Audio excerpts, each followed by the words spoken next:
শহর থেকে গ্রাম অঞ্চল প্রায় সর্বত্রই আঙ্গুরের চাহিদা থাকলেও আবহাওয়া, মাটি ও বাণিজ্যিক চাষের জ্ঞানের অভাবে নানা কারণে বাংলাদেশে এই ফলটি চাষের আগ্রহ খুব একটা দেখা যায়নি।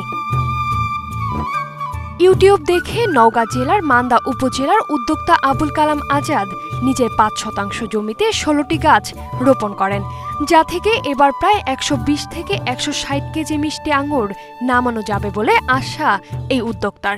গোটা নওগাঁ জেলায় যদি এই আঙ্গুর চাষটা ব্যাপকভাবে হয় তাহলে বাজারে যে আমরা ৪০০-৫০০ টাকা কেজি কিনে খাচ্ছি, এটা এখানে বাজারটার দামটা কমে আসবে। আবার বাইরের যে কেমিক্যাল দেওয়া বা ফরমালিনযুক্ত আঙ্গুরটা, ওইটা বাদ দিয়ে আমরা দেশের যে ফ্রেশ বিষমুক্ত আঙ্গুর আমরা খেতে পারবো। আবুল কালাম আজাদের এই বাগান দেখে অনেকেই আগ্রহী হচ্ছেন আঙ্গুর চাষে। আমার ইচ্ছা যে আমি একটা আঙ্গুর বাগান করব, ভাগ্নে আমাকে সহায়তা দেবে বলে আশ্বাস করেছেন আর কি, উনি চারাও করেছেন। সে আঙ্গুর করেছে, আঙ্গুরটা দেখতেও ভালো এবং খাতেও সুস্বাদু এবং ফরমালিন মুক্ত।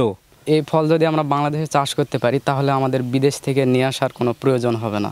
এদিকে আঙ্গুরের ফলন ভালো করতে সার্বিক সহযোগিতা দিয়ে যাচ্ছে স্থানীয় কৃষি বিভাগ। আমরা যতদূর পারি তাকে সাহায্য করে যাব এবং আমাদের উপজেলা কৃষি অফিস, উপশহরী কৃষি অফিসাররা সবসময় তার কাছে যাচ্ছেন, পরামর্শ দিচ্ছেন।